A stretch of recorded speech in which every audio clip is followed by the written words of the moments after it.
Bueno, boa tarde a todas e todos. En primeiro lugar, quería desculpar tamén o decano e máis a vicedecana de Actividades Culturais, ao decano Nieves Feijó e máis Alejandra Ulla, que, bueno, tiñan outros compromisos adquiridos previamente, non puderon estar hoxe aquí. Tamén quería dicir, en primeiro lugar, que un agradecemento enorme a Cátedra Valente, en especial ao seu director, pola súa constante actividade e pola súa vitalidade continua. Bueno, é unha honra poder acollelos nesta casa, non? No noso centro, unha honra telos que estean aquí.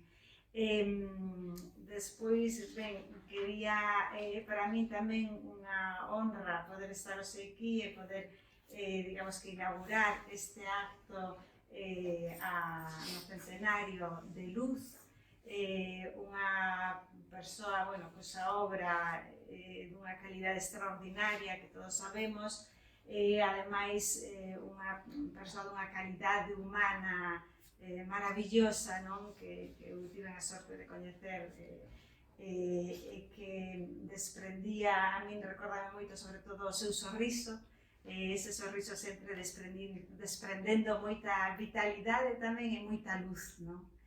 E despois, por último, quería darvos a vos, a todos os participantes, ben que esteades hoxe aquí, e tamén por achegarnos a diversos e moi variados recunchos, non?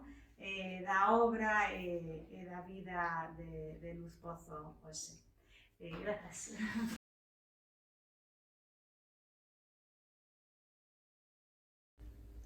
Flor e fulgor. Se por algo se caracteriza a poesía de Luz Pozo Garza, de que en este ano 2022 se conmemora o seu gozoso centenario, é pola luminosidade carnal e espiritual dunha poeta metade erótica e metade mística, como dicía de si mesma a rusa Anna Akhmatova. En efecto, a súa é unha poética simbolista da totalidade, astralmente expresada no título radiante da súa poesía en galego, reunida con introdución da súa amiga e estudosa Carmen Branco a pedido da autora. Memoria solar. Así evocou, con sacro misterio e ás veces con devoto misticismo, os máis variados sentimentos e as máis intensas sensacións frente a toda interpretación obvia, certa ou precisa da realidade. Para isto, valeuse dunha linguaxe poética cognitiva, baseada nos símbolos e nas metáforas, como a relativa á flor, así como da sinestesia da pintura e da música para despertar sensacións nelas xa expertas máis alá dos códigos denotativos preestablecidos. Trátase, pois, dunha estética esencialmente simbolista, pero non puramente verbal, senón absolutamente vital, pois está entrañada con todos os avatares da súa existencia: orixes, afectos, compromisos, desgrazas, ilusións, amores, maternidades, crises, dores, amizades, admiracións, viaxes, concienciacións, solidariedades, devocións e, sobre todo, aperturas, incluídas, por suposto, as das vanguardas artísticas, literarias e existenciais. No poema Unha camelia agora, dedicado a Carmen Branco, Luz sentencia: que non che neguen nunca a lucidez da flor. E non por casualidade, esta camelia agora pasou de dar título a este emblemático poema a darlle tamén a antoloxía traducida ao inglés por Adina Ioana Bladu, One Camellia Blossom, porque, en efecto, a flor fulgura xa nos propios e maravillosos títulos da poesía de Luz, como de ter o día cunha flor, ou Rosa Tántrica. Un destes poemarios, de título floral, Prometo a flor de loto, foi o que precisamente lle regalou a José Ángel Valente tras eu presentalos en Santiago de Compostela, tal como fixo constar Luz na dedicatoria que lle puxo en tinta verde. Para José Ángel Valente, encontro no 28 de abril de 1993.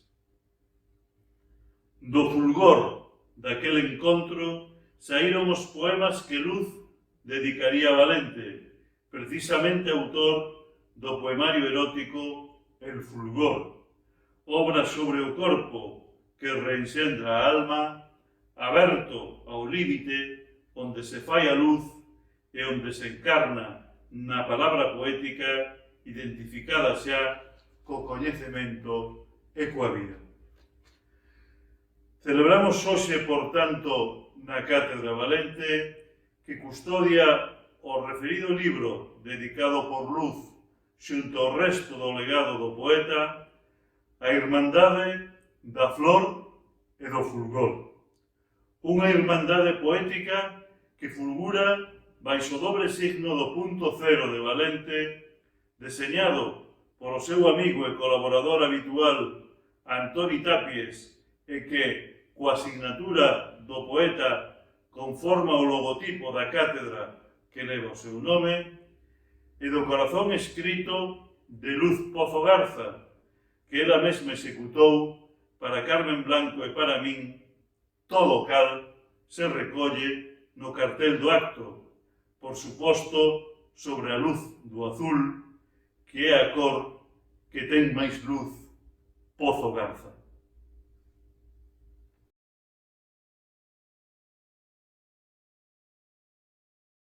Moitas veces pensamos en que diría Luz, que pensaría Luz, cal sería o criterio de Luz con respecto a moitas cousas, pero aparte do que ela escribiu nas súas obras, hai tamén un cuestionario, o cuestionario Proust, que se lle fixo na revista Evoe no ano 2010, no que ela declara, efectivamente, os seus gustos e preferencias, e, polo tanto, aí quedou moi claramente expresado o seu parecer sobre moitas cousas, non? Da vida e da literatura.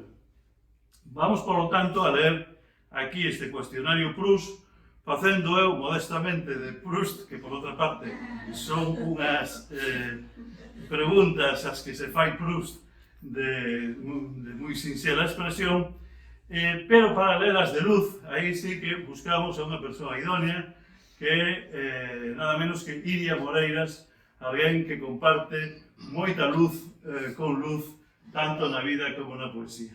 Así que, por favor, Iria Moreiras.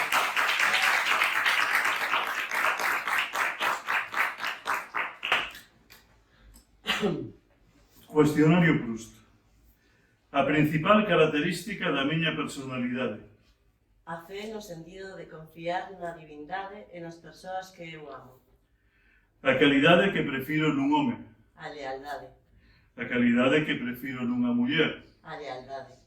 O que máis aprecio nos meus amigos. A sinceridade. O meu principal defecto. Falar excesivamente. A miña ocupación preferida. Escoitar música e ler.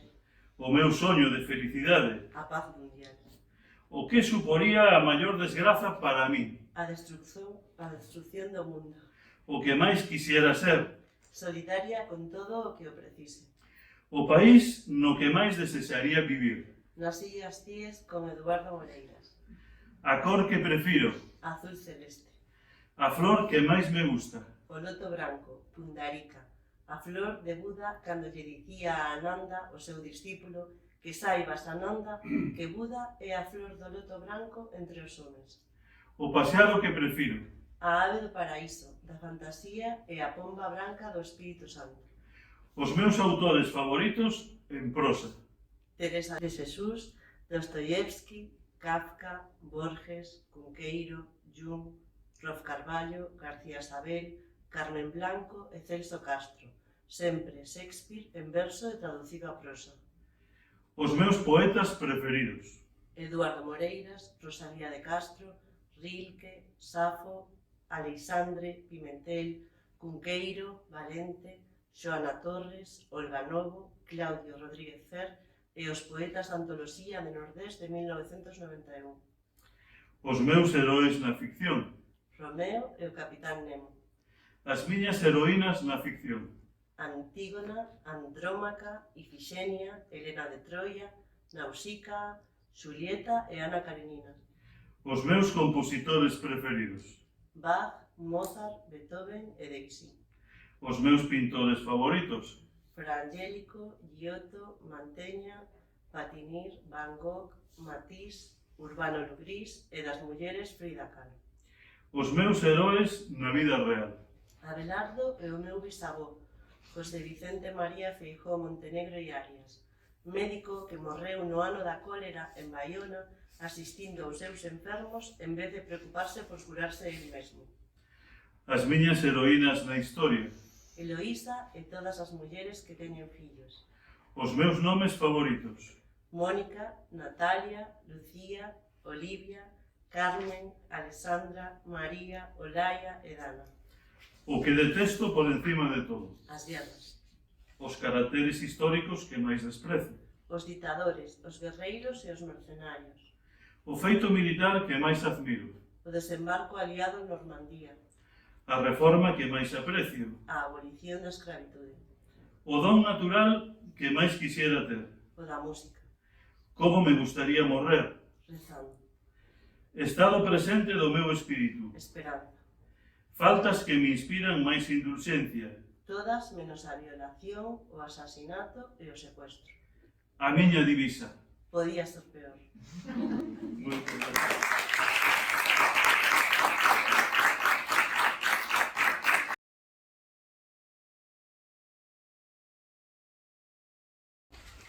Luz Pozo Garza, a ave do norte.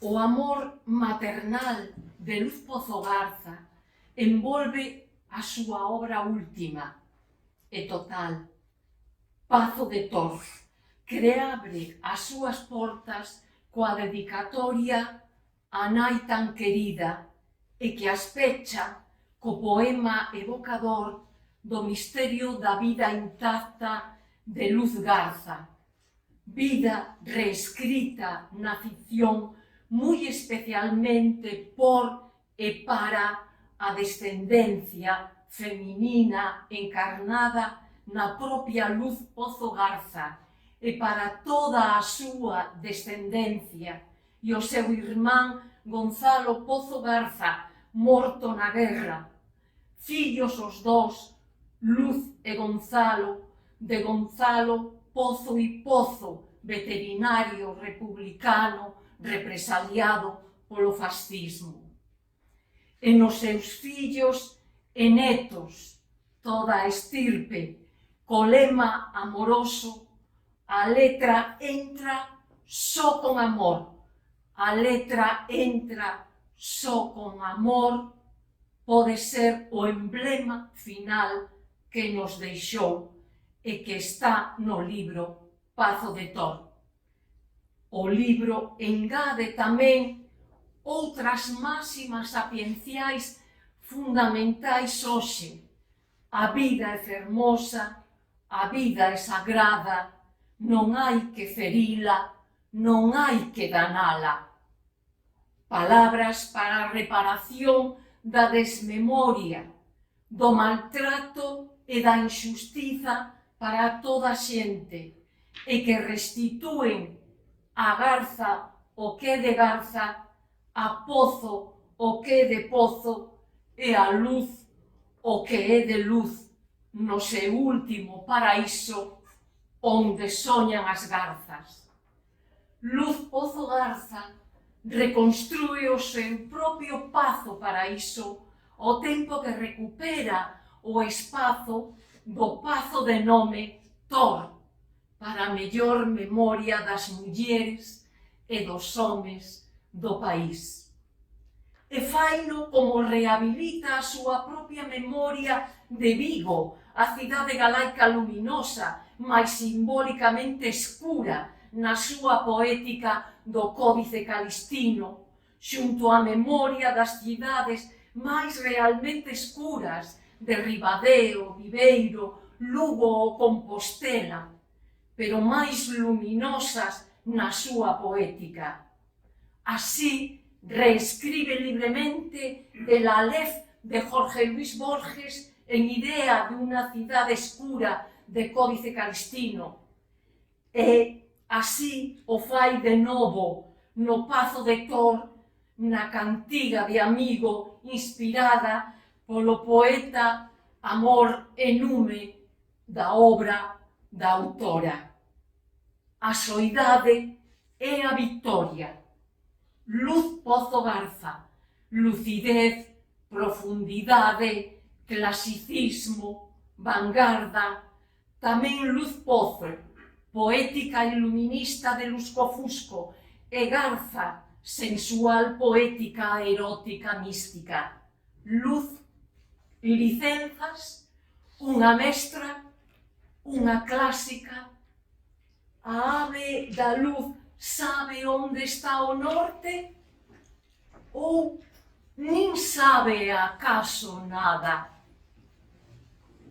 Os poemas caligráficos do libro Concerto de Outono, que seguen a serie Verbas a Rosalía, como unas variacións sobre o mesmo tema, os poemas A Nosa Rosa, Laberinto e A Roda da Fortuna sen título, condensan a visión da vida e da obra de Luz Pozo Garza. Son o logotipo, o emblema e a síntese da súa visión crítica e creativa. Norte, sorte, morte. Luz Pozo Garza, a ave do norte. Lembrade os seus magníficos deseños, os seus poemas caligráficos. Gracias.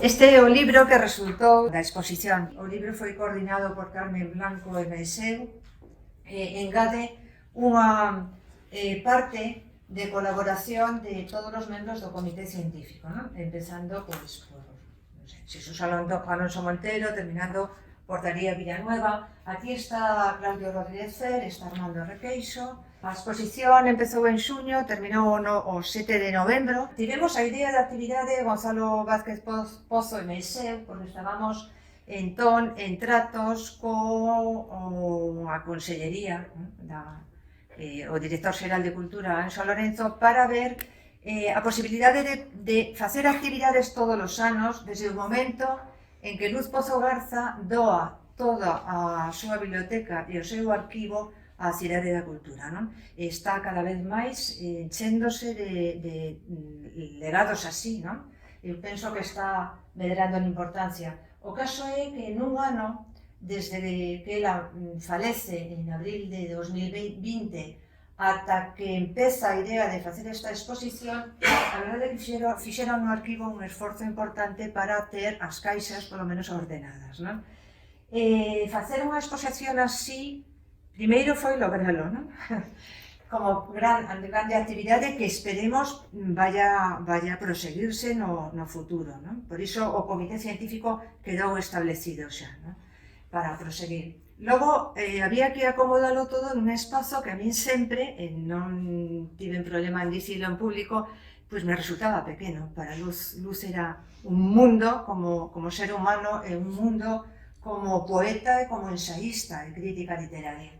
Era un espazo a veces sen son, porque era na biblioteca, non se pode falar.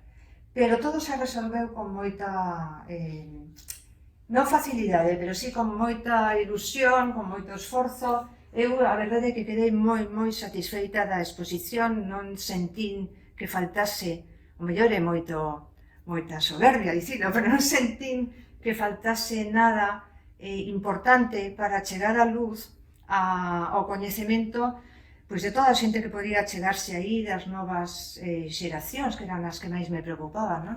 e que me seguen preocupando. En as actividades seguintes imos intentar esa difusión.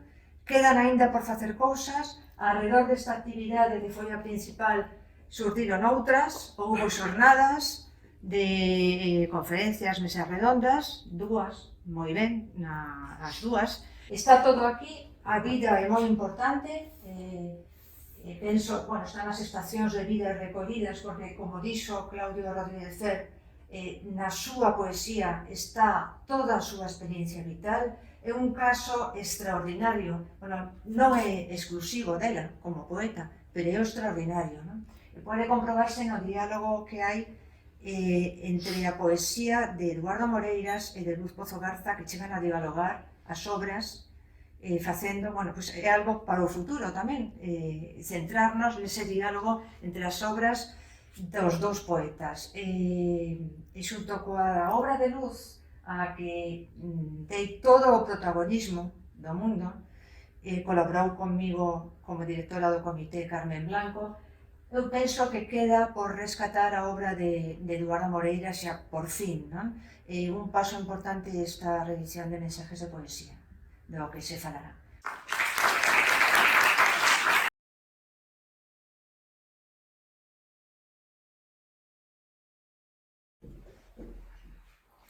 Algúns experimentos recentes da física intentan embotellar a luz.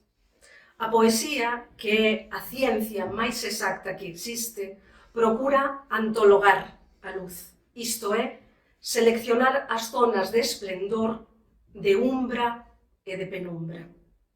Cando a luz, a poesía, incide nun corpo, a materia da que está constituído retén por un intre a súa enerxía, e logo reemítea propagándoa en todas as direccións. É o fenómeno coñecido como reflexión. Pero no baleiro, onde a velocidade é a mesma para todas as longitudes de onda do espectro visible, ao atravesar a materia, a velocidade redúcese e faise variable en función dos corpos. Este efecto é coñecido como dispersión.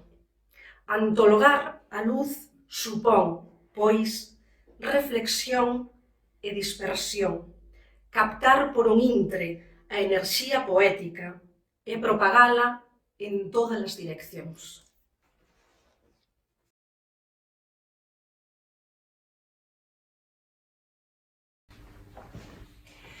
O 14 de xaneiro de 2019 escribíalle eu un correo electrónico a Luz Pozo Garza, no que, sabedora da súa paixón céltica e, por tanto, con moitísima ilusión, lle axuntaba a versión en lingua bretoa do seu poema Chovía en Compostela, de Códice Calistino. Esta traducción fora feita polo poeta e catedrático da Universidade de Rennes 2, Wendell Denez, e por min mesma, para un proxecto de antoloxía bilingüe de poesía galega traducida ao bretón que efectivamente vería a luz en 2019 baixo o título Barzaz Reis Galiza, Mostra de Poesía Galega, unha pequena antoloxía que xa, dende o seu título, quería render homenaxe ao Barzaz Reis de la Villemarqué, a gran compilación de literatura bretoa publicada por vez primeira en 1839 e que, por certo, Luz Pozo Garza coñecía e admiraba. Non era esta a primeira vez que Wendell e máis eu co-traducíamos un poema. Coñecémonos dende o inicio dos anos 90 e a nosa primeira colaboración traductora remonta ao ano 2000, cando se publicou en Bretaña Moito máis que 1000 anos, antoloxía bilingüe galego-bretoa de Claudio Rodríguez Fer. Moitos foron dende entón os proxectos compartidos e as versións ao bretón e ao galego realizadas con el e con outros dous amigos bretóns profesores da mesma Universidade de Rennes, o lingüista Hervé Arbillon e o poeta Alain Botrel.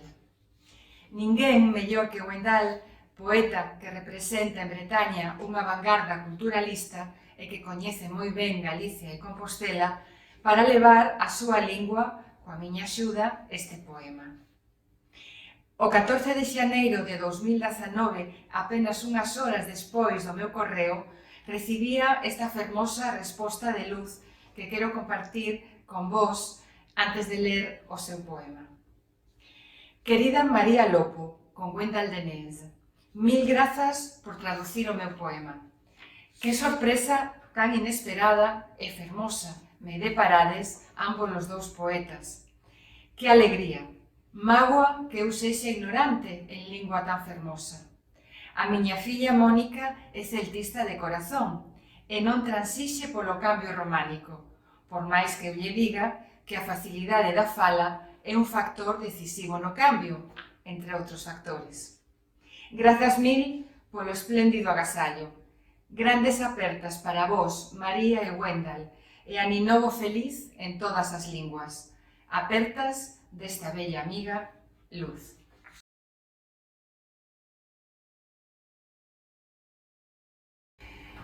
Vou ler agora, entón, o poema orixinal de Luz Pozo Garza.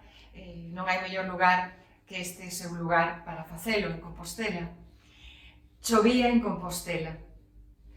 O ar semellaba unha camelia branca que se tornase en chuvia, en sombra, en pura ausencia. Sombras escuras, columnas primordiais con volume románico, mais non estabas ti. Mirei a tarde, liña espiral da chuvia na memoria, unha estación de incenso, pranto, mirra abisal, salgueiros partituras, as fontes fican soas, unha especie de bafo de camelias unxidas. Chove gris Compostela, un cálice de chuvia, mas non estabas ti.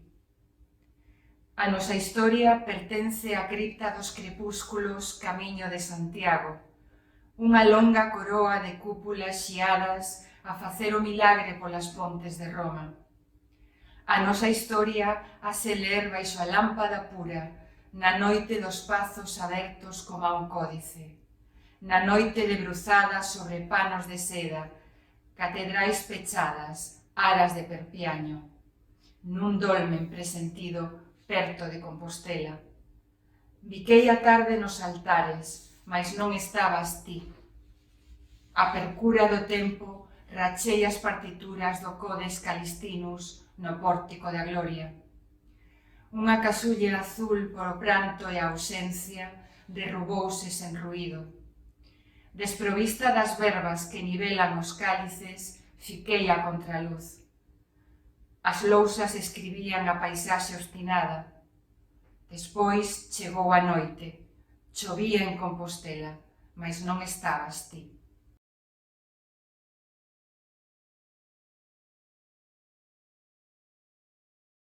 Moitas grazas. É unha honra para mí estar aquí para falar desta pequena antoloxía. Os poemas que nela se recollen, os poemas que a mediados do ano 2021 se constituíron nesta antoloxía poética bilingüe galego e inglés titulada Unha camelia, One Camellia Blossom, publicada por Small Stations Press, que tanto publicou as traducións do galego publicou, revelaronse ser interconectadas por fíos conductores tan claros como reveladores na extensa obra de Luz Pozo Garza. A selección dos 6 poemas que contén a antoloxía fíxose cun criterio moi simple.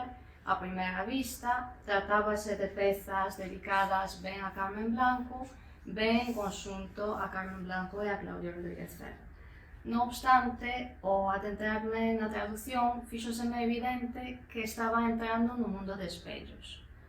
Se ben a tradución é sempre unha profunda experiencia de alteridade, de facerse eco doutra voz ou doutras voces, este pequeno ciclo de poemas representan unha celebración da sororidade a través do diálogo entre a voz poética e os ecos de voces femininas, como a poeta chinesa do século XII Li Yan, máis coñecida como Li Qingzhao, Rosalía de Castro e a propia Carmen Blanco. Li Yan, que Luz Pozo xa adoptara como arquetipo poético feminino para o ciclo de poemas de Ter o día cunha flor, está presente no poema Praia das Catedrais. As palabras de Rosalía flúen como o fermosísimo sar no poema En seguimento da sombra, e a voz de Carmen Blanco resoa nos poemas Astrolabio e Praia das Catedrais. No obstante, non son só as voces femininas que resoan, sino tamén, da mesma maneira, os ecos das voces masculinas. Luís Pimentel, en Volver a Lugo cando sosego o tempo, Dante, en Carta a Beatrice Vía Láctea, e Claudio Rodrigo Cer, en Astrolabio e Praia das Catedrais. Os 6 poemas son, ademais, unha exaltación da universalidade do amor, ese amor que move o sol e as outras estrelas, encarnado nas parellas míticas presentes nos 6 poemas, desde Dante e Beatrice ata Carmen Blanco e Claudio Rodríguez Cer. E finalmente son unha homenaxe á terra e á lingua da poeta, sen deixar de transcender todo o país e toda a lingua. É precisamente este carácter universal o que fai que sexa tan necesario dar voz á poesía de Luz Pozo Garza noutro idioma ou noutros idiomas. Para finalizar, quería dar lectura ao poema que dá o título a esta antoloxía, que é unha Camelia Agora, na súa versión original e na versión inglesa. Unha Camelia Agora, para Carmen Blanco. Unha camelia agora sobre a liña indecisa entre a vida e a morte. Unha camelia agora, despois outra camelia, como aos pasos dun fillo. Un naufraxio maior devolve-nos o pranto, desde o inicio das aves. A camelia virada para despois da vida. Unha lágrima agora, despois outras ausencias. No país de invernía que coñeceu a fame, unha conversa chega, como un salmo. A camelia fechada para despois da morte. Camiñamos por riba da indecisión das formas, que non che neguen nunca a lucidez da flor. One camellia blossom now, to Carmen Blanco. One camellia blossom now over the indefinite line between life and death. One camellia blossom now, then another, like the footsteps of a son. A major shipwreck brings back the tears we have shed since the beginning of birds. The camellia blossom turns towards the realm beyond life. One teardrop now, then other absences. In the cruel winter's land which has known hunger, a conversation comes, psalm-like. The camellia blossom closes towards the realm beyond death. We walk over the indefiniteness of shapes. Let them never deny you the clarity of the flower.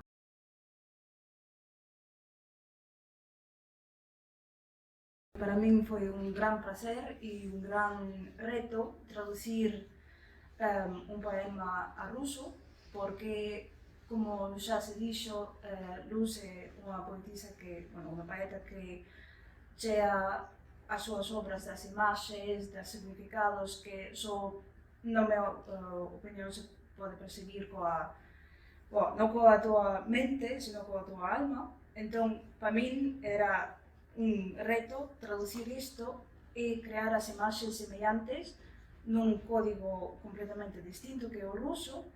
Eu o que procurei é prescindir dos préstamos e intentar transpoñer as palabras da lingua rusa falada, normal, digamos, corrente, para que cada un poida comprender o que realmente quere dicir. E tamén para min o principal foi descartar a rítmica e a música deste poema, é algo que espero que podedes apreciar cando eu o lea. Astrolabio, para Claudio e Carmen, Xardín do Bosco. El. Imposible dicías que esta secuoia dun amor sen morte conserve o ritmo, que foi música nosa, hai 1.000.000 de estrelas, sempre no paraíso. Bosque que nunca omite a textura dun lirio, depositou na vida o seu asombro, no secreto proceso dos teus labios. Todo verso de meu, carminis, ninfa, muller ou caligrama, o reverso da noite, como un soño. Mentres te encontro o nome de outra rosa, máis dúctil ou máis fiel a tua condición de lume e mito, ti a ser muller, a tigridia pavonia, na forma dun gladiolo, na idade de fusión do número hipotético. Cabeleira da mar en estado de púrpura, cabeleiro dun vértigo propagado nas ondas, vulnerables aos influxos celestes, vulnerables, celestes, vulnerables. Ela, amante que me encendías no solsticio dunas 1001 noites de coral e obsidiana, astro no labio en flor das hidromeles voluptuosas, precipítame nesta incandescencia. Dame as plegades lentas, nesta boca ferida en consunción holística, acideche no seu fulgor triunfante. Dame o zafiro azul que nos convoca, conclave, compulsivo. Chámame na bahía, ou nos espellos nus, catedrais delirantes, ou nas ruínas abertas boca a boca. E improvisa despois nun mítico xardín, no corazón astral dun bosco blues. Sempre serás un sol vermello e milenario, un delirio abisal a piques de estalar. Sabes que eu son a espléndida galaxia, na orxía primordial das tuas ondas, cando chamas por min,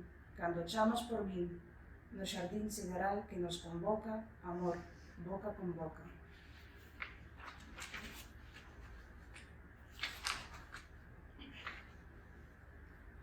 Астролябия. Для Клаудио Кармен Садбосха. Он. Говоришь, невозможно, чтобы эта секвойя любви без смерти ритм сохранила, чтобы у музыки нашей множество звезд назад, навсегда в раю. Лес, ему обойтись невозможно без нежных текстур и лилий, наполнен их чудом жизнью, в секретном создании губ твоих, весь стих мой. Карминис, нимфа, женщина или каллиграмма, в обороте ночи, как сон. Пока ищу для тебя я розы другое имя, покорнее или ближе к сути твоей, к огню и к мифу, ты женщиной будешь. Тигрия, паония, по форме как гладиолус, в возрасте, когда числа разбились в апофеозе. Копна из волос, как пурпурное море, копна выживаний, передавшихся волнам, уязвимым, влиянием небесным, уязвимым, небесным.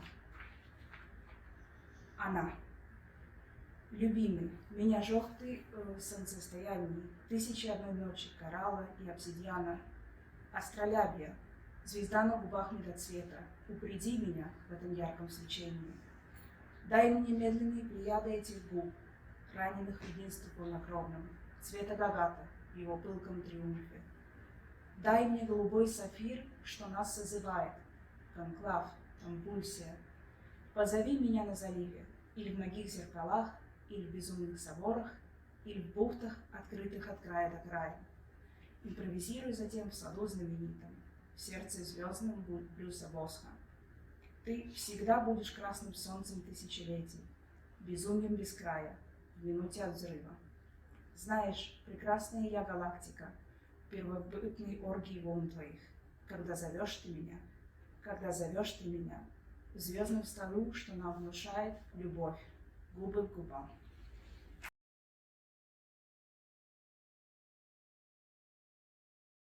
Que foi Mensaje de Poesía? Pois Mensaje de Poesía foi esencialmente un concepto, dende a miña perspectiva. Un concepto porque realmente nunca foi algo especialmente sólido. Isto vese moi rapidamente cando, digamos, durou do 1948 ao 1952. Esencialmente 3 anos e medio, realmente 3 anos e medio. Xa que o primeiro número é do setembro do 48 e o último é de xaneiro do 52. Pero incluso hai un ano de interrupción. No ano 1950 non hai ningún tipo de número. E, precisamente, neste ano, obsérvase como Eduardo intenta reconvertir este concepto, en principio, no 48. Bueno, foi así e foi tamén unha resposta. Foi unha resposta á chamada de Dane que Luz lle enviara no 46 nunha carta. E como resposta, pois Eduardo decidiu crear esta sorte de pregos que enviaba aos seus contactos, esencialmente, que non parece que tivese permiso de publicación. Se ben, xe ambos publicaran, sobre todo en la noche, algúns poemas, etc., como dicía, realmente o punto de inicio para eles é esta publicación.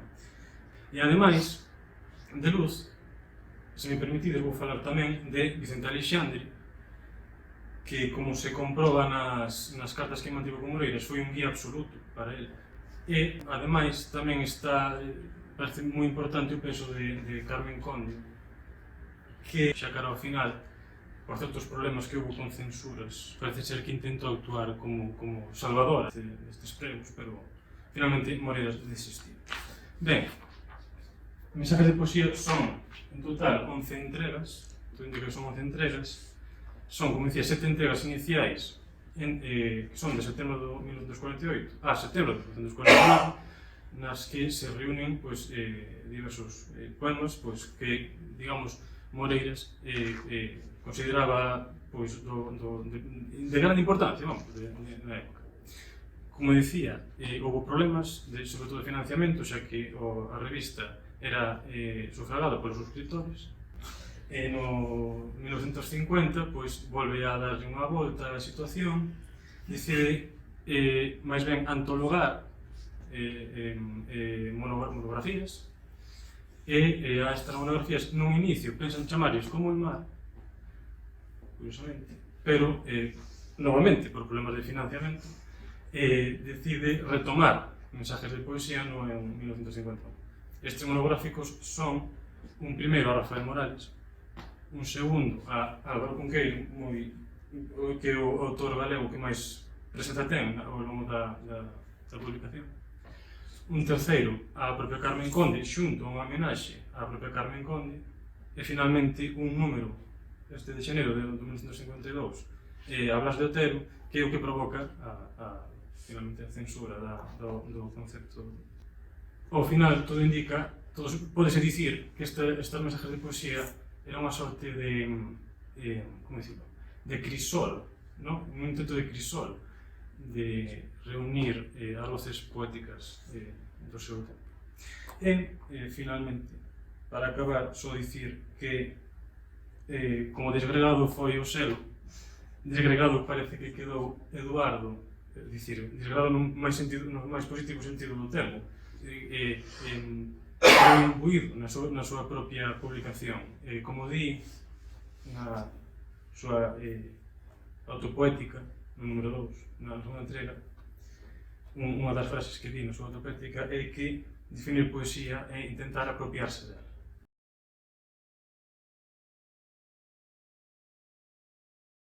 Cuando me busques por la dulce pradera estremecida, donde impacientes árboles enlazan la ceñida espiral de los trinos, alcanzarás mi fragante sonrisa desbordándome. Se ven mensajes de poesía foi, tal e como dixo Manuel, unha iniciativa dirixida por Eduardo Moreiras, realmente foi quen fixo todo. O certo é que Luz Pozo Garza ten moito que ver na súa aparición.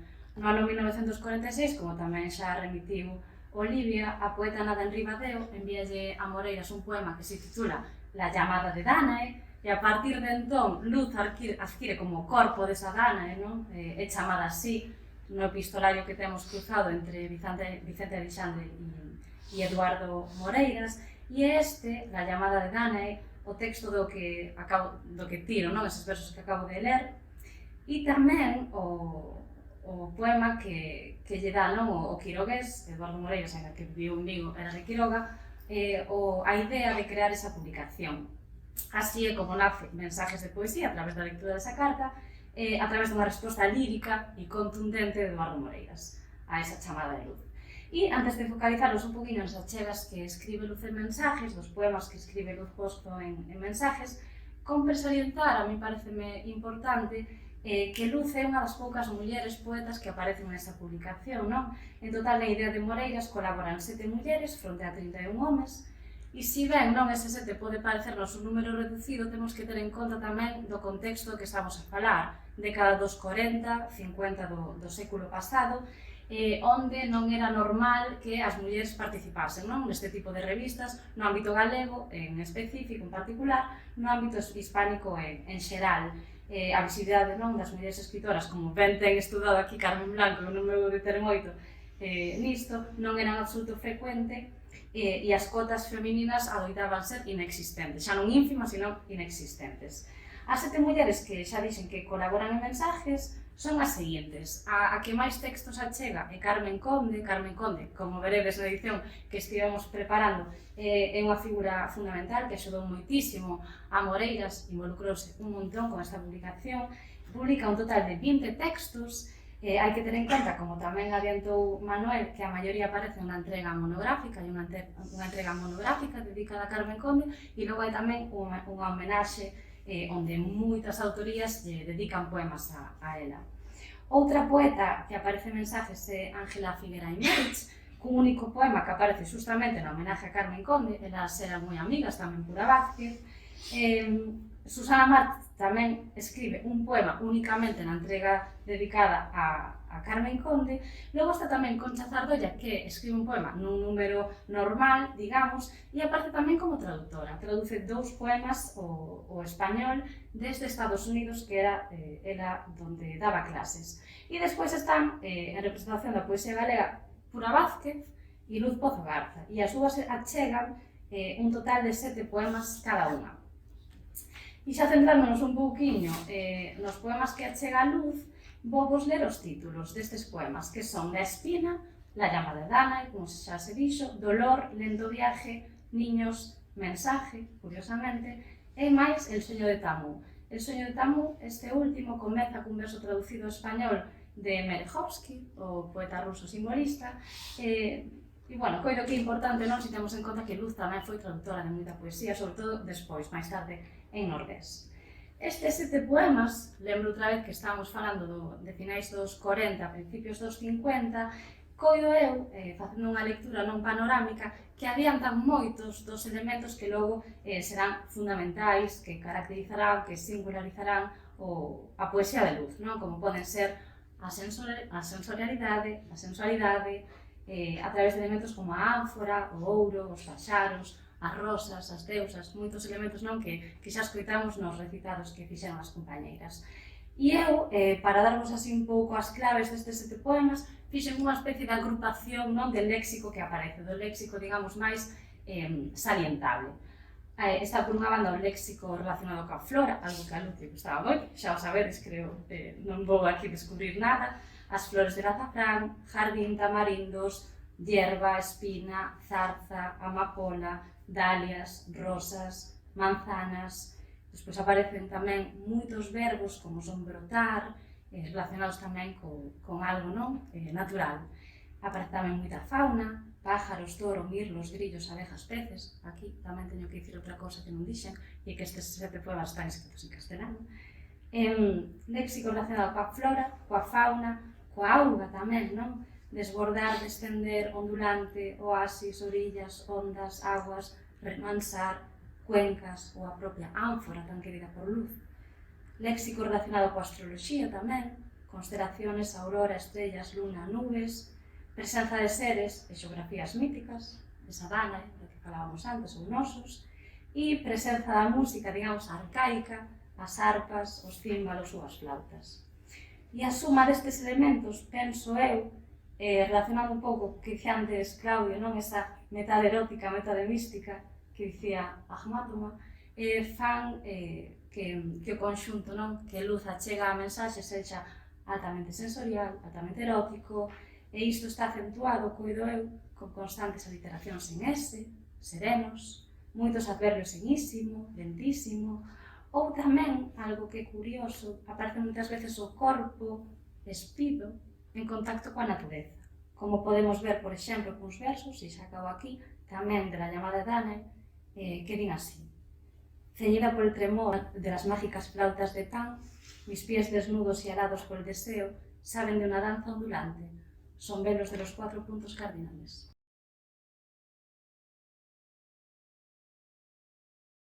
Conseguín ao último hora o número de Nordés para que sirva así máis de simplegráfico. Simplemente dar as grazas por invitarme a este evento e dicir que despois de 4 anos investigando sobre a relación de Luz Pozo Garza nas revistas culturais, para a tese tiven a oportunidade de encerrarme aquí antes da pandemia e ver todos os números de Nordés con calma, non? Eu creo que a presenza de Luz en Nordés cabe salientar que foi tanto como directora como escritora e incluso ilustradora, se podería sintetizar en 3 ideas ou conceptos. A primeira dela é dificultades por ser muller, xusto o que acaba de falar a miña compañeira, falabas da década dos 40 en mensajes e que as dificultades seguiron no 75, non? Nese ano comeza Nordés, e Luz non pode constar como directora por razóns burocráticas da época, xa referidos en escritos de Carmen Blanco, pola situación sociopolítica da muller na época. Entón, no 75, ten que arrancar Nordés constando Luz como codirectora xunto con Tomás Barros, non? Ela resistiu e persistiu e conseguiu que no 80 sí que puido ser directora e aí empezaría a segunda etapa de Nordés, o cambio máis sanitario de etapa. Pasou de ser bilingüe castelán-galego a ser monolingüe e as demais etapas que houve hasta o 95, ano que cesou, pois foron lideradas por Luz. Aquí Luz vemos unha Luz que se atopa con dificultades por ser muller e a supera. E isto fíxome enlazalo cuns versos que ela escribiu en Códice Calestino e que di así: mais ela xa sabía por onde camiñar, cando tornara a néboa, cando viñan as sombras insidiosas a pechar unha porta. Luz non permitiu que lle pecharan a porta máis, estaba pechada, abriuna para camiñar liderando un proxecto no que ela cría, que era Nordés, subtitulado Poesía e Crítica. É certo que había poesía, houbo crítica, non só literaria, pero principalmente literaria, pero é que houbo máis. Claudia antes falaba, teño aquí anotado, da presenza de sinestesias, de pintura e música na obra poética de Luz, e isto reflítese nesa revista, non? Principalmente ilustración. Vemos o tríster da portada de Seoane, pero hai numerosas ilustracións, de Laseiro, por exemplo, outras que tomaba prestada de autores como Picasso, e vemos que, aínda que non había cor, hai unha presenza pois moi notable da ilustración. De autores como Laseiro ou Lugrís, fixo gracia antes cando no cuestionario Proust se falaba de Lugrís como autor que apreciaba, pois reflexao coas imaxes nesta revista. Esta paixón por a ilustración, polo que teño lido, foi herdada da súa nai, que tamén pintaba, e ela reflexou aquí. Por lo tanto, Luz quiso derribar unhas barreiras entre diferentes artes, neste caso literatura, crítica e ilustración, pero tamén quiso derribar pois fronteiras lingüísticas e culturais. Por qué? Porque hai unha sección que podemos ver neste número titulado As Lindes, que está por aquí, As Lindes, na que se centra en recoller textos foráneos de linguas estranxeiras. Neste caso poden ver La Victoire de Guernica de Paul Eluard, que está en francés primeiro, e despois os versos aparecen traducidos ao galego. É moi frecuente que haxa textos en catalán, en francés, en outras linguas, e moitos deles a propia Luz os traduciu porque tiña a facilidade de dominar varias linguas. Mas esta presenza de textos estranxeiros non só é na reproducción deles, senón a veces na análise deles, non? Hai un texto crítico escrito por Luz titulado Cemiterio Marino, no que ela en galego analiza o poema homónimo do francés Paul Valéry, que é de Cimetière Parent, e vai facendo unha mistura de linguas con toda a naturalidade. Vemos, polo tanto, aquí, falábamos de un desexo de Luz Pozo Garza, cando dirixe e lidera Nordés, cando conseguiu dirixir e liderala, de derrubar barreiras por ser muller. Intentar tamén derribar barreiras a nivel de diferentes disciplinas artísticas, intentando establecer pontes. E, por último, tamén derribar barreiras físicas entre diferentes países, lingüísticas e culturais, unindo diferentes literaturas.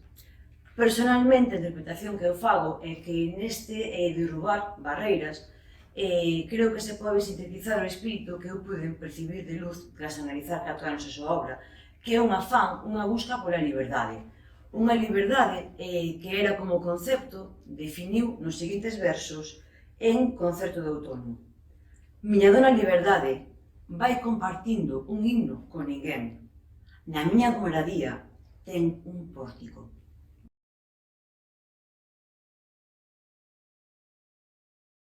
Aparece Clavorión no ano 1995 e esténdese hasta o ano 2018, que foi a revista que durante máis tempo dirixiu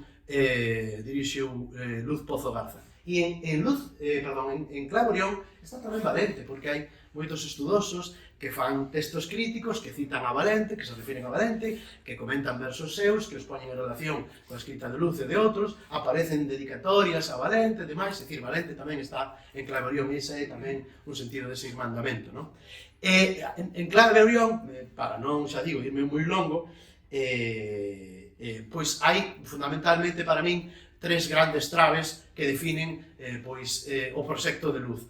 Por unha banda, a súa impronta interxeracional, e aquí pensade que estamos alumnos que a vez somos persoas que traballamos con investigadores e investigadores novos, pois ese mesmo espírito presidiu sempre a Luz, e polo tanto o que conseguiu Luz en Clave Orión foi completar ou complementar o que fixeran xa Mensajes, onde estaban todas as grandes voces da literatura hispánica do seu momento, Alexandre, Juan Ramón Jiménez, todo o que vos podes imaginar, e Clave Galega, Pimentel, Celso Emilio, todos, vale? En Nordés puido incorporar todas as xentes do seu tempo, están aí todos os poetas da posguerra galega e española, non? E en Clave Orión puido integrar todas as novas promocións, sobre todo da poesía da transición aos nosos días, dos 70, dos 80, dos 90. E aí están Claudio Lefer, están Carmen Blanco, e están, todas as voces que podedes imaginar que fixeron aí un crisol, como digo, interxeracional, dando o seu relevo, entregando o facho, da escrita, da creación e tamén, si, da galeguidade nesa revista. A segunda cuestión que para mí define esta publicación é o seu carácter cosmopolita. Aquí lerósenos poemas de Luz en ruso, en inglés, disto hai un verdadeiro festival, igual que de Nordés. Entrou a televisión en cor, Nordés era branco e negro, Clave Orión é un festival de ilustracións e tal, porque Luz amaba poñer debuxos por toda parte, e tamén as linguas, era unha políglota consumada e unha amante dos idiomas todos, e aí aparecen textos, evidentemente, en ruso, aparecen textos en bretón, en grego, en iraniano, en todas as linguas que os podedes imaginar, é unha explosión cosmopolita, porque cosmopolita era Clave Orión, e a clave das estrelas. E a terceira cuestión, que para min é de interese, aparte desta cuestión interxeracional e da cuestión cosmopolita, pode ser, eu vino así, polo menos, a cuestión da pluralidade ou da integralidade ou do carácter proxectivo que tivo a revista, porque deu acubillo a todo tipo de escritos. Había poesía, moita poesía, pero tamén había prosa, pero tamén había ensayo, pero tamén había epistolografía, evidentemente traducción e creación plástica, non? E Luz sempre detrás de todo, animando a todo, porque era unha auténtica motor de expulsión, como dixe, un reactor nuclear, era unha factotum, era unha persoa con a capacidade desbordante de acción e de traballo. E fixo todo na revista. Dirixiuna, coordinouna, traduciu, dibuxou, e realmente Clave Orión é un fillo de papel inequívocamente selo Luz, non? E como non ia estar aquí, e con isto remato, cando Luz deixou dito que un dos seus autores adorados en prosa e tamén en verso, e o único que se repite 2 veces, é Cunqueiro, así que un mindoniense ten que vir o que se texía a Valente e a Luz.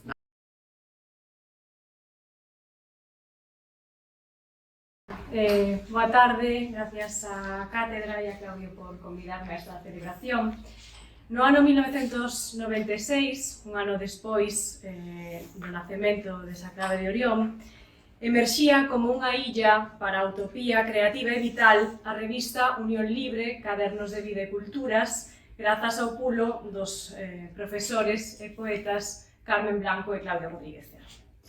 Abrigada por Edicións do Castro, sempre aberta á vanguarda intelectual e baixo o nome que a ligaba ao coñecido poema Manifesto de André Breton, no que o surrealista situaba o amor vivido en liberdade como centro dende o que pensar o mundo, Unión Libre nacía, e cito, co propósito de ser unha colección de cadernos de periodicidade anual dedicada á vida no seu sentido máis integral e pluricultural, aínda que sempre en conexión con manifestacións creativas preferentemente literarias e dende unha perspectiva de avanzada radicalmente aberta, crítica, independente e libertaria. Madriña solar desta libre unión de persoas e de ideas foi Luz Pozo Garza, quen acompañou o alumeamento do primeiro número da revista na presentación que dera se fixo na Galería Sargadelos de Lugo, coa plena seguridade, según ela mesma anunciou, de que a feliz conxunción de Claudio e Carmen da Unión Libre en Lugo xa estaba previamente escrita nas antigas táboas eugubinas. Moi significativamente, este primeiro número de Unión Libre, que traio aquí, abríase cun monográfico sobre mulleres escritoras, no cal se reivindicaba a figura de Luz como nai intelectual a través do importante estudo de Carmen Blanco titulado Nais de Tinta, Dora e Pura Vázquez, Luz Pozo Garza e Pilar Vázquez Cuesta, número ademais no que coincidiría cunha colaboración de José Ángel Valente. No seu cuarto número, dedicado aos erotismos, Unión Libre volve a aclamar a autora de Ánfora como faro poético cunha reedición a cargo de Natalia Regueiro e con grabados de Sara Lamas, como celebración do 50 aniversario dese primeiro poemario de Luz e que, segundo a editorial da revista, supuxera unha auténtica irrupción do erotismo pagán e vitalista no panorama poético de posguerra. O erotismo, a liberdade e a plenitude van ser sempre trazos da súa obra destacados por Carmen Blanco, que se convertiría nunha estudosa fundamental da poesía pozogarciana, tal e como se pode ver nos textos que lle adica no monográfico Letras Lilas, publicado en 2019 e pertencente tamén a estas revistas de Unión Libre. Eses textos nútrense de toda unha vida adicada por Carmen Blanco ao estudo integral de quen para ela é, e cito, unha muller solar, unha muller luz, unha muller plenamente afirmada na súa vida, que soubo crear vida ao seu redor e que proclamou coa súa vida e coa súa obra a plenitude total do amor, da paz e da liberdade. Pero a presencia de Luz en Unión Libre non atende só ao estudio e á difusión da súa obra, senón que a revista tamén se abriu á liberdade creativa da poeta nos monográficos Cantares e Cinemas, números nos que Luz colaborou con fermosos textos sobre o tráxico tango da morte de Polvorita, que lle provocaba solidarias bauas de nena antes de dormir, e sobre a cinematográfica Gilda, ese mito solar, muller elegantísima, que podería ser ela mesma na súa chamada de Danae. Comprometida sempre coa súa memoria, Unión Libre adicoulle o ano do seu pasamento, no 2020, o monográfico Arte Epistolar, para o cal Carmen e Claudio, nunha celebración do que eles denominaron a memoria do prazer de vivir, nos abriron a intimidade da correspondencia multiartística coa que Luz os agasallou durante unha longa, leal e prolífica amizade que comezara a finais dos anos 80 e que estaba, segundo eles mesmos apuntaron, fundamentada na sinceridade, na autenticidade, na liberdade e na vitalidade que os tres apreciamos ante todo, tanto na vida como na poesía. Unión Libre, cadernos de vida e culturas, abríase así a vida multiplicada a través das cartas, pinturas, debuxos, poemas, postais e obxetos enviados por Luz para compartir afeccións por Pimentel e por Lugo, por Seoane e os Trasterrados, por Cunqueiro, o Mar e as Cantigas, por Pura e Dora Vázquez, Pilar Vázquez Cuesta, María Mariño, Xoana Torres e as mulleres en Alba, por Juana Capdevielle, Francisco Pérez Carballo e a solidaridade na resistencia, pola Chuvia e a Aurora, polas nais e as fillas, pola fidelidade a Rosalía e as rosas para Poliner, polas flores e polos froitos, por Borges e a totalidade do Aleph, por Valente e o fulgor, por Moreiras e as aves eternas do amor, polo celtismo, o azul, a cabeleira e o paraíso que os convocou de Stonehenge á muralla de Lugo para coincidir na que Luz chamou Illa Loba Libertaria creada polos amigos que amaba. E que na súa correspondencia Luz non só agradece a constante dedicación de Carmen e de Claudio á súa obra e á súa persoa, senón que tamén se amosa como alumna sempre aberta á aprendizaxe dos amigos que ela recoñeceu como, e cito, promotores do discurso erótico sen lindes nin fronteiras, donos da palabra en liberdade como consigna, avanzados dunha ideoloxía libertaria de mordedura supervital. Eterna alumna ata a fin da súa longa vida, a que pedía os últimos anos para saber algo máis, nos recoñecemos en Luz a unha mestra, a unha nai Luz, pois como escribiu no poema que con este título adicou a súa nai e que compartiu epistolarmente cos amigos, sabías que a letra entra só con amor e así prende e convoca e dinamiza e endexamais se extingue. Así prendeu a súa en Carmen Blanco e Claudio Rodríguez Fer, así convocou na revista Unión Libre e así dinamiza hoxe nesta libre unión de persoas que a celebramos coa certeza de que esta enerxía lumínica endexamais se extinguirá porque, e como ele escribiu uns versos adicados ao poeta José Ángel Valente, que hoxe nos acolle de algún xeito aquí nesta casa, e uns versos que se recollen na propia revista Unión Libre. A morte non existe, a morte non existe, non existe luz.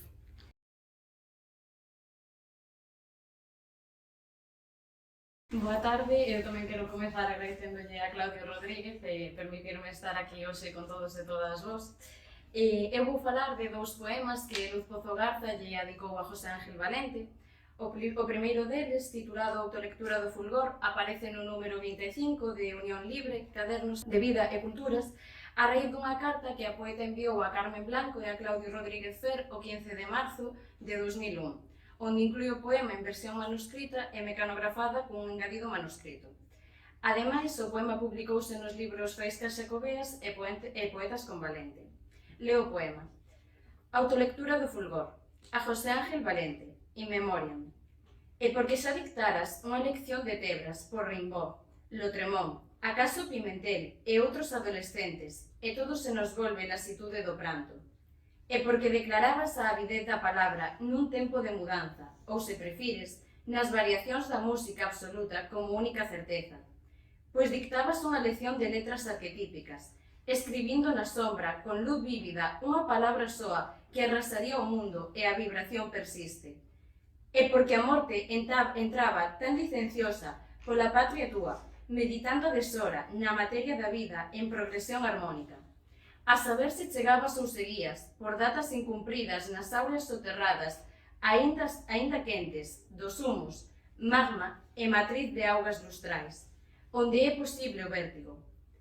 Tamén porque dictabas bellas profecías, signos de luz e historia de extincións e de exilios en letra convertida, na que reside toda a santidade. E agora que todo se nos volve emboscado silencio, a media voz dictado, e todo é tebra, e mito irremediables, agás a reservada fidelidade da morte. Mesmo os oficios dúctiles que amabamos de nenos, madeiras de amieiro, serradas con amor nun alpendre da patria. Agora cae a chuvia na chuvia, como pranto despois de tanta indefensión, sen Rimbaud, sen Lotremont, sen Pimentel, acaso sen Valente. E xa neste vacío que foi reino das aves non hai moito. E agora a voz aquela vai entrando na orixe. Escribo en amor este epitafio sobre os fragmentos rotos e estelares dese fulgor cumprido do teu nome secreto para a morte. E digo estas palabras no límite. Non hai xa adolescentes que nos salven. O segundo poema, Divertimento coas letras, inclúese tamén no número 25 de Unión Libre, onde se reproduce como manuscrito e se data na primavera de 2001. En 2012, retocado artística e paratextualmente pola poeta para a súa publicación en Clave Orión, número 16-17, correspondente aos anos 2009 e 2017. Leo. Divertimento coas letras. Fermosísimo F que flamea Valente. Fermoso F do fulgor de Valente para ferir as sombras, franquear a armonía, mesmo a morte. Morrer de tanta morte ou fondear a vida? Nin sei. Fidelidade ao principio da música. Se cadra unha lección de Tebras. Alfabeto sagrado e laios. Profeta Xeremías. Profesar. Profesar na armonía, ese foi o destino da música, o destino do verso, o destino da fala, o destino da flor que non se extingue, os fugaces perfumes que sempre nos fascinan e que afloran nas sílabas máis íntimas do ser de cando se ama. Lidos os dos poemas, vemos que algúns dos elementos que se reiteran son as referencias aos poemarios El Fulgor e Tres lecciones de tinieblas, de Valente, a presenza da morte, da armonía e do papel de profeta, así como a gran admiración de Luz Pozo Garza por Valente, o que, ademais de considerar como un dos seus poetas preferidos, definiu como un poeta moi fondo que regresa á súa orixe.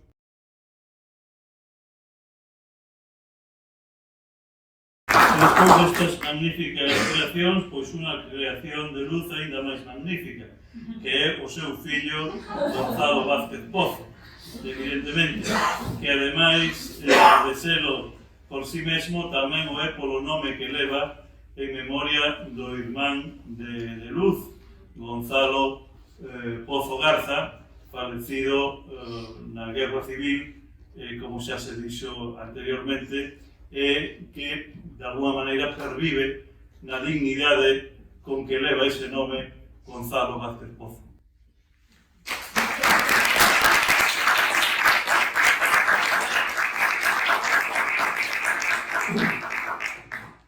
Boas tardes a todas e a todos.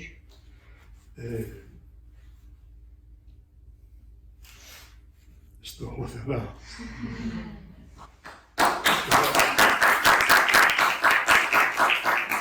Estou emocionado porque, aparte de aprender, logo farei o capítulo de agradecementos necesario, pero suscita en min moitísimos recordos, moitas situacións vividas desde a época de alumno, que fui un alumno dela moitos anos, 3-4 anos do bachillerato,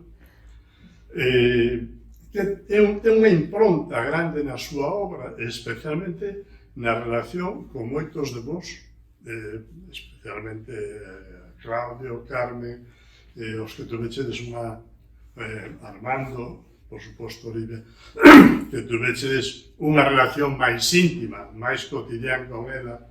Ela foi sempre profesora, non impoñendo, nin pedantemente explicando, pero sí promovendo o mellor de cada un de nós como alumnos, ou, quero entender que posteriormente tamén potenciando o que encontraban, e eu penso que nese sentido as revistas que ela dirixe e a que trae ese caudal de xente coñecida, de xente nova, de xente no pasado, ten que ver con a súa concepción do mundo, que no cuestionario Proust reflecta perfectamente, máis alá de as súas referentes estéticos ou creativos, intelectuales, os seus vitais. Non se anda polas ramas.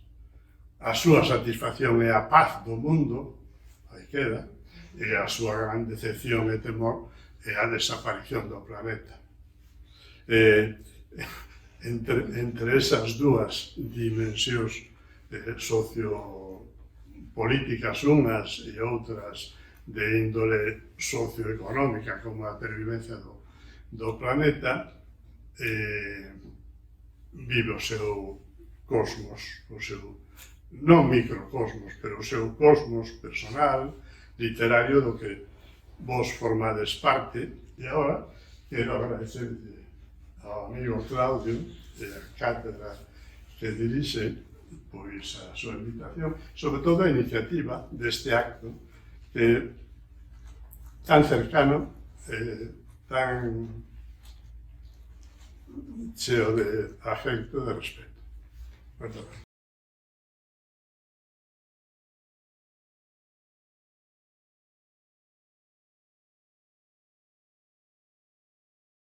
A miña homenaxe, o meu canto, vai para Luz Pozo Garza. Aínda que José Ángel Valente tamén me inspirou textos. Atracción Luz, de Atracción Total, 2008. Unha palabra subversiva, madre. A nai Luz dixera: unha palabra subversiva, madre, e regaláralle á filla unha boneca para que comprendese todos os misterios do amor. A alegría da chuvia móllame. Cita de Luz. Xa non sei se me chove ou vou chorando. Luz Pozo Garza. A alegría da chuvia móllame.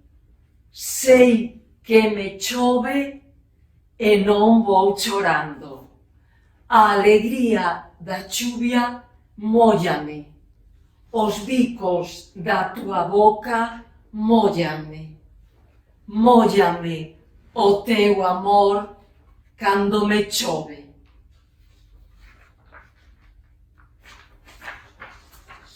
Rosa azul, de Rosa Tántrica, de Luz Pozo Garza, 2016.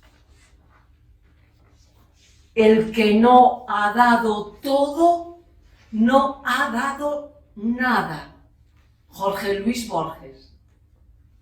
Para Luz Pozo Garza, Rosa Tántrica de Paracelso, norte, sorte, morte, morte, sorte, norte, corte, porte, forte, sorte, norte.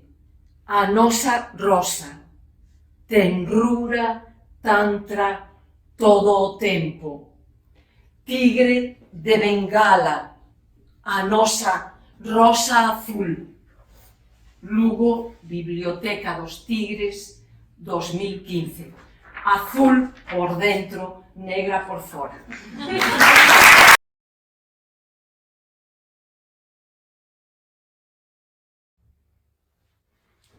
Lección de poesía con as. Todas as aves do mundo de amor dicían. Nuno Fernández Torneol. A ave do norte, Carmen Blanco. Soamente quen vive nun ornitosoño comprende a beleza absoluta da especie das ardeiras, garzas que aniñan nas copas das árbores próximas á profundidade da altura. Así, recoñecín eu a alta poesía que emanaba de Luz nun outono infinito de hai 30 anos que nunca acabou e me segue sobrevoando cerebro e corazón adentro. No lugo gris da plumaxe dunha mosticapa estriata. Ela, unha pequena ave translúcida do tamaño dun pardal, atravesada pola lucidez do coñecemento e do amor, que son o mesmo. As aves, que non teñen cordas vocais, posúen un órgano do canto chamado sirinxe. Por iso, ela dera a primeira lección de poesía con as co paxaro na boca.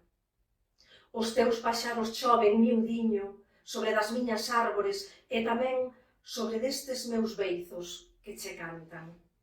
E comprendín que aquel voo insondable contiña toda a música das criaturas libres, a linguaxe ascensional da materia, inscrita quizais na utopía de Leonardo da Vinci e nos códices atlánticos da paixón, con Eros guiando o corpo e, polo tanto, a mente que voa. Dozura radical, sen a cal non se pode vivir, delicadeza extrema, sen a cal non se sobrevive. A verdadeira palabra poética abrolla da túa sirinxe, sen obstáculos, no alén da lingua, arrastrada por correntes de ar, migrando solitaria cara a paz profunda, no centro do amor, como un carozo de eterna mazá madura. Ben sei que ficarás neste sosego para sempre, miña mestra amiga, pois xa sabemos con canto vital é necesario e proclamamos canda outra voz do pía paxaro o que din os soños e os paxaros. A morte non é certo.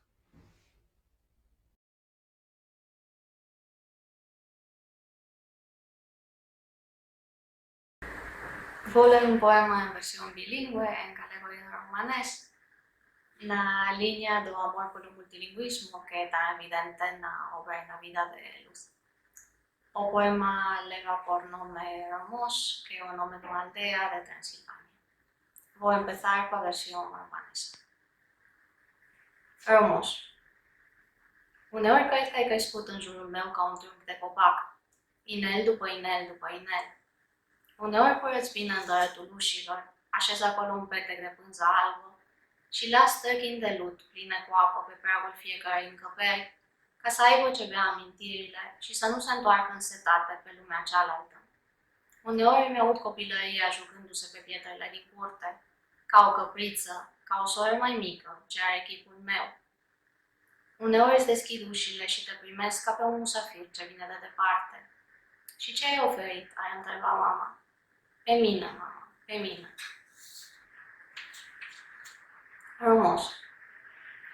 Às vezes penso que cresciches alrededor de mí como un tronco, anel tras anel tras anel.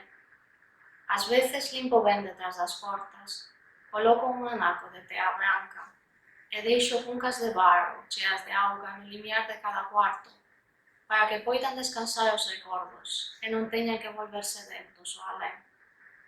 Ás veces escoito brincar a miña infancia sobre a empedrada do patio, como unha cabusa, como unha irmá pequena que ten o meu rostro.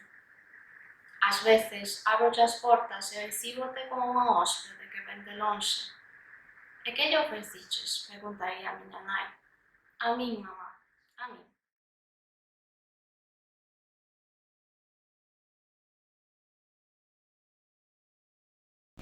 Eu escollín un poema que se titula Estoupar na vida, que escribín con 22 anos e que foi o meu primeiro poema, pero non tivo a xenerosidade de incluílo pois neste número de Clave Orión. E ademais, como decía o seu fillo, que era sobre todo unha mestra, pois moi sabiamente engadiume no antepenúltimo verso un non que hoxe me trae moitas ensinanzas.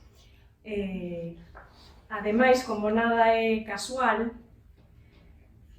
cando volvín a abrir a revista para ler o poema, vin que se introducía cuns versos de Claudio Rodríguez Fer que entrocaban moi ben con eses a morte non existe, a morte non existe, non existe luz, e que hoxe, se o reeditase, pois me gustaría engadirlle tamén para comezar. Estoupar na vida. Cando a vida sen morte é tempos e máis seres e máis nada sen morte, cando a vida non pasa, cando o prazer permanece inacabablemente. Claudio Rodríguez Fer. Fíxome pequena o mundo. Fíxome pequena o mundo para aprenderme que se medra máis firme cun só verso libertario que sobre 10 centímetros de tacón de Prada. Fíxome pequena porque eu medrarei e medrarei, aumentando a altura do que aprendo, fagocitando versos coa ansia de sementar lume en min, de cargar beleza dende o íntimo, de xerminar no mesmo nó que ata o meu estómago a liberdade de expresión do ruxir das miñas tripas con fame de vida. Sabía o mundo que medrarei comendo versos, que construirei a vida sobre cimentos de poesía, que introducirei sopros de seiva na boeta dos domingos para erguer o templo no que bendicir o meu corpo todos os santos días. O mundo fíxome pequena. Fíxome pequeno o mundo a sabendas de que un só verso libertario me espedazaría o corpo aos 22 anos, volatizándome nunha éxtase vital que me expulsa á perfección do cosmos, para acabar aterrando nunha alegoría da beleza cíclica. Clamo agora a ousadía de medrar queimando a cinza co lume renovador, de que me penetre a noite mentres me relambe o día, ateigada da profunda necesidade de non profanar tumbas, de acadar o epicúreo, de estoupar na vida.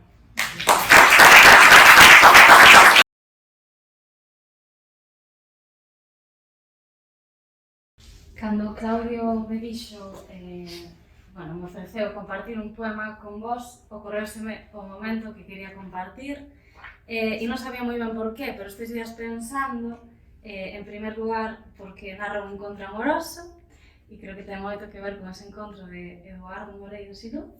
En segundo lugar, porque o escribín hai apenas 2 meses no Courel, no ámbito mítico, que foi tamén un territorio que eles dous xuntos transitaron. De feito, Eduardo Moreiras ten ese Primavera no Olor, escrito ali.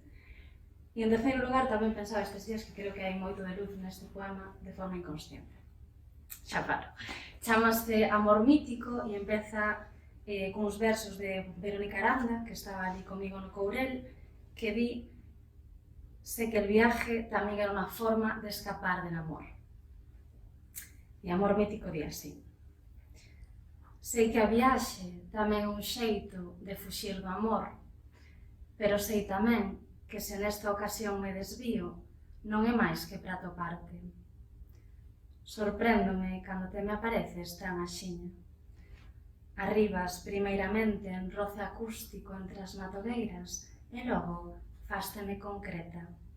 Cervata que corrica e se detén no máis alto da montaña. Os nosos ollos míranse en atención recíproca e durante un intre acontece todo. Acontece que me envolve a néboa e ti non me adiantas, senón que te detés para enxergarme. Eu recollo 1, 2, ata 4 flores de azafrán silvestre e introduzas na boca para que repares no meu bico. Lambes do meu peito o meu colar de orballo e sitúas os teus dentes na miña caluga. O corpo inflámaseme, derrámaseme por dentro a suor fría. Medra o meu corpo como só medra un río que quere abastecer as fontes todas. Anoitece o río que levamos dentro, exploramos os límites dos corpos, exploramos os límites da velocidade, mallamos o noso amor no aire como se malla na aira o trigo. Apañas un feixiño de ervas, falas miúdas, apaciguas con elas a miña sede. Deslizas sobre os meus beizos unha mora, píntasme. Véxote e véxote do tamaño desta serra, disme. Fas dunha bañeira abandonada no medio da paisaxe un santuario. Fas dunha bañeira abandonada no medio da paisaxe un santuario e bañasme e rezasme. Do noso pelame brotan as dalias, brota o mintraste, e se nalgún lugar xermola algunha erva mala, ti retiras max con devoción oclusiva, veas ao cabo o meu nome, Tamar Ei, Tamar Ei, Tamar Ei. E antes de que pase o intre, bordeamos desde dentro o amor mítico. Felices, coma osas que comen cereixas, coma nenas courelás caendo polo val a rebolos. Gracias.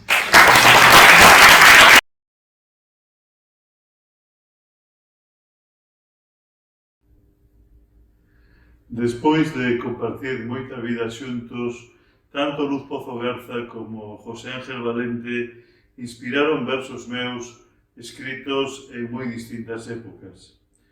Así, Luz, xunto ás súas fillas Mónica e Luz, motivou o poema Fillas de Luz, incluído en Extrema Europa en 1996, e, xunto a Eduardo Moreiras, o poema Luz Azul, incluído en A loita continúa en 2004. Composición esta que logo ela mesma me fixo a honra de incluir no seu libro De ter o día cunha flor en 2009.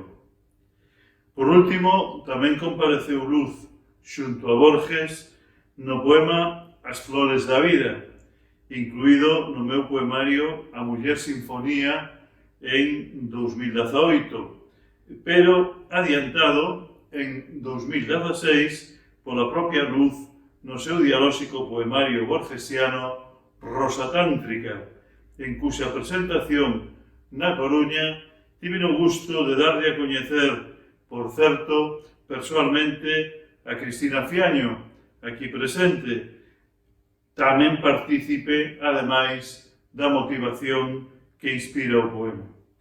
Así que comezarei por ler esta conxunción verdadeiramente verde-azul.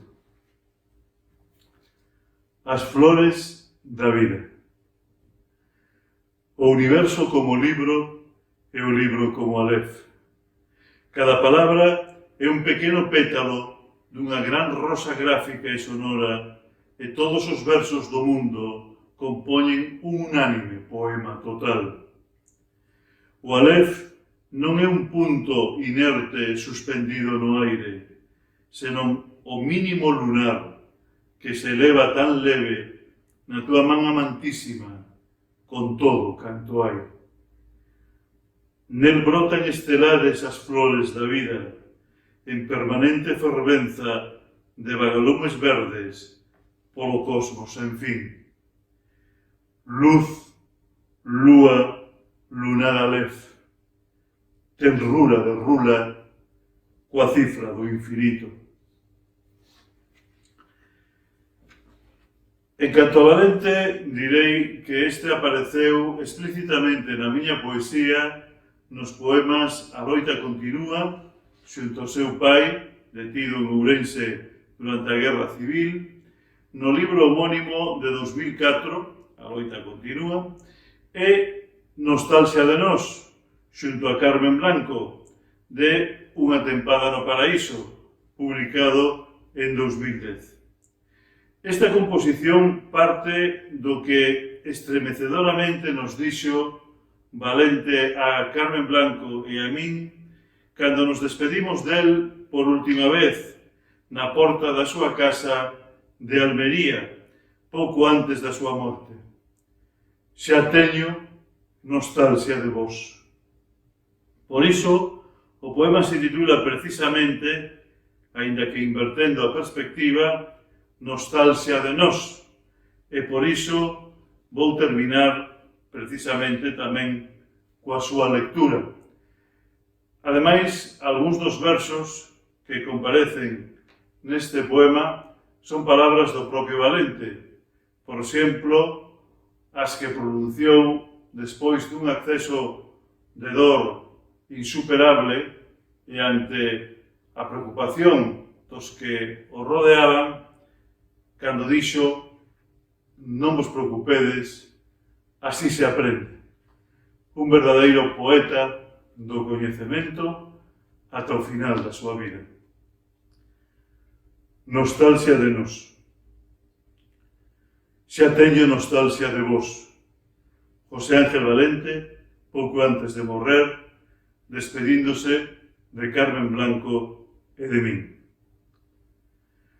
Hai lique na penouta, fervenza nas burgas, outra beira en Fisterra, o regreso da viaxe de quen nunca partiu.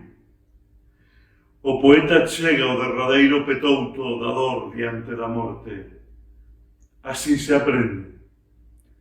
Non é un camiño de rosas celestes do deserto, ou de pedra primordial, mas ven un bosque entre picoutos.